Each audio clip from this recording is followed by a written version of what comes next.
Okay. I mean, my concern is that Iran is the greatest state sponsor of terror. They use the illicit Iranian petroleum oil trade to finance terrorism.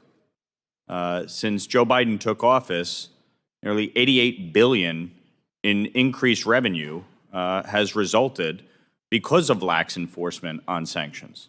It's why I introduced the SHIP Act to increase secondary sanctions on the purchase of Iranian petroleum. It passed through the House overwhelmingly with bipartisan support and has since stalled in the Senate because the White House doesn't want it. So from my vantage point, when we talk about other alternatives that Pakistan may be able to engage on, why don't we start by cracking down on the illicit oil trade? Why is the administration taking a very lax approach to cracking down on Iranian petroleum?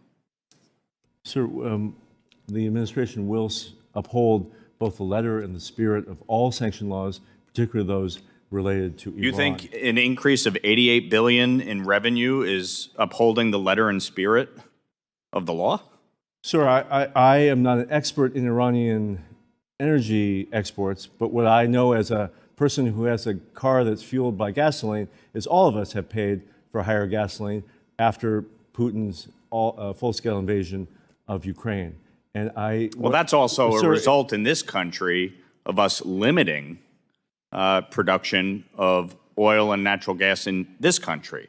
That's why we're dealing with our own energy challenges. Sir, if I could answer your question, well, you went in a total non sequitur. I fully support the efforts by the U.S. government to prevent this pipeline from happening. We are working towards that goal, sir. Okay. How does the administration view Pakistan's relationship with the Taliban? With suspicion, sir. And so what are we doing based on that suspicion? So I think it is well known that previous governments of Pakistan have had close relations with the Taliban. Currently, the greatest terrorist threat faced by the people of Pakistan emanates from Afghanistan. And the relationship between Pakistan and the Taliban is about the same as the relationship between the United States and the Taliban. It is very strained and difficult. We have a very important dialogue with the Pakistani government about the Taliban, how to help shape its behavior, how to help make sure the Taliban upholds its commitments. Last question. Why was Pakistan excluded from the administration's Indo-Pacific strategy? Sir, it's a way that we define the Indo-Pacific, and it's not only this administration, it's the last administration as well.